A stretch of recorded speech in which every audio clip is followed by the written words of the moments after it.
Tim SAR gabungan terus melakukan pencarian terhadap 16 korban hilang dampak erupsi Gunung Semeru. Sementara itu uap panas akibat hujan lebat di sekitar aliran sungai Desa Curah Kobokan dan Kajar Kuning kembali terjadi. Dan untuk mengetahui informasi selengkapnya akan ada rekan Naila Husna yang akan melaporkan informasi selengkapnya dari Kecamatan Sumberwuluh.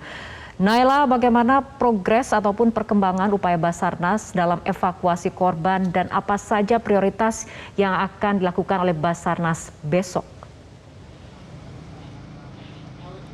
Ya, Rara dan juga pemirsa, saat ini saya berada di depan posko operasi SAR Kantor Pencarian dan Pertolongan Surabaya.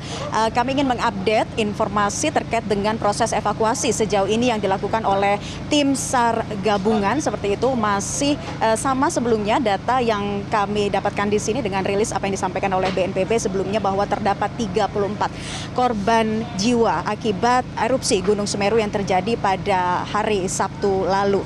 Ada 8 jenazah lagi yang ditemukan saat ini yang berada di sekitar wilayah terdampak bencana sehingga korban bertambah menjadi 34 korban jiwa. Sementara itu fokus untuk pencarian korban hilang saat ini terus dilakukan oleh tim SAR gabungan. Ada 16 korban yang sampai saat ini masih belum ditemukan dan pemetaannya saat ini tim SAR gabungan dari pagi hingga malam ini terus melakukan pencarian di 4 SRU atau Search Rescue Unit yang dibagi ke dalam beberapa titik, diantaranya ada Desa Curah Kobokan, kemudian juga ada Kampung Renteng dan sejumlah wilayah lainnya termasuk juga lokasi para penambang pasir. Dan untuk mengetahui update terkini proses evakuasi dan pencarian korban hilang, Rara, saat ini saya sudah bersama dengan Kepala Seksi Operasi dan Siaga SAR Surabaya, Bapak Wayan Suyatna. Selamat malam, Pak Wayan. Selamat malam, Mbak. Jadi gimana Pak update terkini terkait dengan korban jiwa dan juga proses pencarian korban yang hilang? Titik-titik mana yang difokuskan Pak? Baik, saya ulangi kembali dan tegaskan kembali atas izin pimpinan kami menyampaikan jumlah korban yang kita temukan hari ini dalam keadaan meninggal tetap 8 orang ya. Jadi 16 orang masih dalam pencarian. Sehingga jumlah total dari awal kita lakukan pencarian adalah 34 orang. Dan dapat kami sampaikan pula sesuai dengan rencana operasi kami tadi pagi, jadi kami telah melakukan penyisiran atau pencarian di 4 titik tersebut, ya, di tempat sehingga pada sore hari itu personil kita tarik karena gelap dan hujan turun deras di lokasi. Tadi sore hari sekitar pukul berapa Pak? Itu sekitar jam 14.30 kita tarik personil untuk ditarik ke atas untuk antisipasi segala sesuatu yang tidak kita inginkan terjadi. Kemudian jam 5 sore tadi itu debit air meningkat. Debit air meningkat, masyarakat cukup panik juga karena airnya meningkat. Kita lakukan, kita dekati mereka ke situ. Harapan kami semua masyarakat bisa kami evakuasi. Seluruh masyarakat yang di situ kami harapkan mau dievakuasi semua. Sehingga pada saat terjadi hal yang seperti ini yang tidak kita inginkan. Karena begitu terjadi debit naik sedikit pun mereka panik gitu. Jadi seolah-olah itu banjir yang debit air yang sangat besar begitu. Nah itu yang kami takutkan. Sedikit pun mengalami masalah itu masyarakat panik. Demikian, Mbak. Untuk tadi titik-titiknya pemetaannya seperti apa saja Pak Wayan? Mungkin bisa Anda gambarkan di sini proses evakuasi dan sejauh ini kendala yang dihadapi di lapangan selain dengan kondisi cuaca, apalagi Pak? Ya, kami sudah jelaskan tadi sesuai dengan pemetaan kami yang ada di sini, set area yang kami lakukan di situ. Di situ set area beberapa bagian di Curah Kobokan, kemudian di penambangan pasir itu Desa Renteng itu masih terdapat wilayah yang panas. Ya, sehingga harus kita antisipasi. Itu antisipasi dari tim kami yang ada di lapangan. Kemudian hujan seperti ini, hujan yang sangat tinggi sekali akan menampung air yang ada di atas. Yang akan mengibatkan tumpahnya air ke bawah, ke sungai-sungai. Nah, ketika kami melaksanakan evakuasi penyisiran di situ, berdampak bagi kami semua, sehingga harus kita tarik semua personil demikian. Baik, Pak Wayan, tadi ada 8 temuan jenazah. Ini bisa Anda jelaskan kembali ditemukannya di mana Pak terkait dengan jenazah ini? Korban yang kita temukan tadi adalah di Desa Curah Kobokan, ya, dan di Kampung Renteng ini, ya. Di situ kita temukan korban-korbannya yang berjumlah 8 orang tersebut. Ada satu yang kita temukan tadi sore itu telapak kaki manusia, ya, tapi hanya telapak kakinya saja. Jadi badannya sudah tidak ada lagi. Nah, Itu di mana Pak yang di telapak kaki ditemukan jenazah? di Desa Curah Kobokan. Desa Curah Kobokan. Mungkin Anda bisa tunjukkan Pak di pemetaannya Desa Curah Kobokan. Hanya ini desa ini. Curah Kobokan ini itu sangat pinggir sekali dengan guguran pasir panas di sini. Ya, semua desa tersebut adalah merupakan bagian dari pasir-pasir yang sangat tebal di situ. Kemudian bangunan-bangunan yang dalam sekali ditutupi oleh pasir. Kalau saya hitungi kurang lebih 4 meter, karena yang kelihatan hanya genteng-gentengnya saja. Ya. Itu terkait dengan Desa Curah Kobokan. Tadi saya juga bersama dengan tim sempat memantau langsung Pak ke atas dengan kondisi hujan ringan pada saat itu.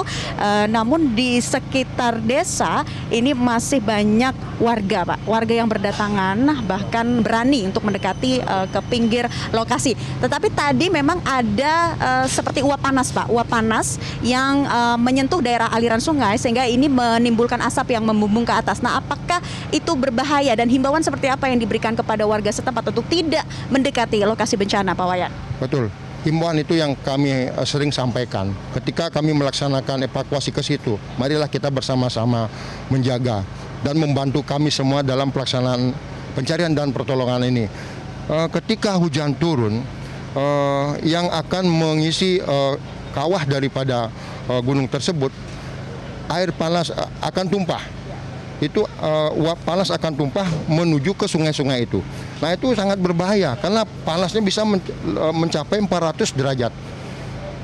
Ya, itu sangat disayangkan ya Pak ya. Nanti juga kita akan pantau lagi bagaimana terkait dengan aktivitas warga di sana yang seharusnya sudah steril, tidak boleh ada warga karena sebagian besar di sana sudah diungsikan ya Pak ya warga. Betul.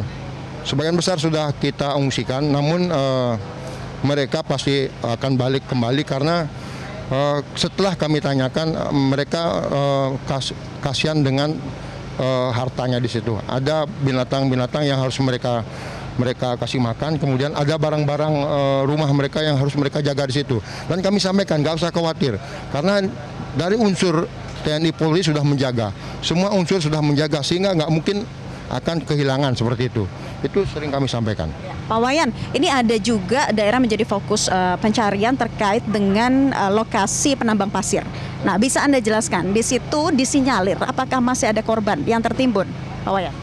Di situ sesuai dengan laporan teman korban dan keluarga, itu sudah kami lakukan pencarian semua dan terbukti pada hari ketiga kita temukan korban di situ yang 3 orang. Yang hari kedua kita temukan di situ 4 orang. Jadi jumlah 7 orang di situ. Cuman ada laporan dari masih 1 orang yang berada di situ. Nah, sementara ini situasi masih tidak memungkinkan untuk kita masuki. Mudah-mudahan hujan tidak turun lagi, kemudian cuaca baik, kita akan lakukan penyisiran kembali sesuai dengan set area yang kita lakukan ini. Baik, sampai pukul berapa Pak rencana proses evakuasi akan dilakukan? Mudah-mudahan tidak ada halangan. Biasanya kami melakukan pencarian dan pertolongan hingga matahari terbenam. Ya. Pak Wayan, ini terakhir perlu disampaikan kepada masyarakat begitu ya yang ada di daerah erupsi atau bencana erupsi Gunung Semeru terkait dengan hal-hal yang harus diperhatikan pada saat pelaksanaan operasi pasca erupsi Gunung Semeru, terutama himbauan kepada warga Pak untuk tidak mendekat ke daerah bencana. Apa saja yang perlu diperhatikan? Terutama kepada tim kami ya, tetap menjaga masing-masing tim ya. Jadi tetap memperhatikan faktor keselamatan di situ. Apalagi masyarakat yang ada di situ. Kami sudah sarankan melalui dinas-dinas yang berkepentingan di situ. Mulai dinas-dinas yang mempunyai tupoksinya sesuai dengan apa yang disampaikan tadi.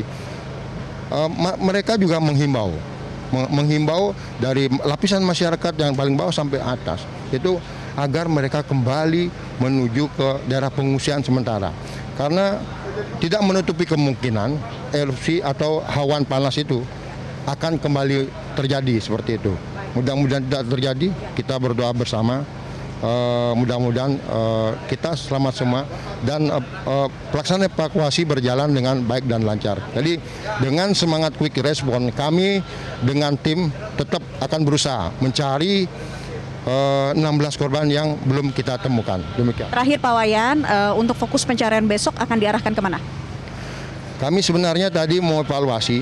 Dalam evaluasi ini kita akan mengupas apa yang harus kita lakukan besok. Berdasarkan hasil evaluasi ini kita akan tuangkan ke dalam rencana operasi untuk besok. Mudah-mudahan segera habis ini kita akan melaksanakan evaluasi. Sudah berada di sini karena tadi airnya debit meningkat, evaluasi kita hentikan. Kita lakukan pengecekan menuju ke lokasi tersebut.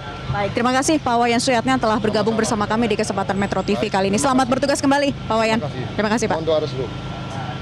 Ya, pemirsa dan juga Rara, demikianlah keterangan yang disampaikan oleh Pak Wayan Suyatna selaku dengan Kepala Bagian Operasi Pencarian SAR Surabaya. Jadi memang sekali lagi dihimbau dan disampaikan kepada warga untuk tidak mendekat ke area lokasi bencana atau terdampak dari erupsi Gunung Semeru. Karena tadi berdasarkan pantauan kami masih saja ada warga yang justru menjadikan lokasi bencana ini sebagai tempat wisata dadakan. Ini perlu menjadi perhatian dari warga sekitar. Dan apa yang disampaikan oleh Pak Wayan tadi untuk fokus pencarian besok, nanti akan kami update informasi terkininya untuk Anda. Sementara demikian, saya kembalikan ke Anda di studio, Rara. Naila Husna, terima kasih atas laporan Anda langsung dari Kecamatan Sumberwuluh.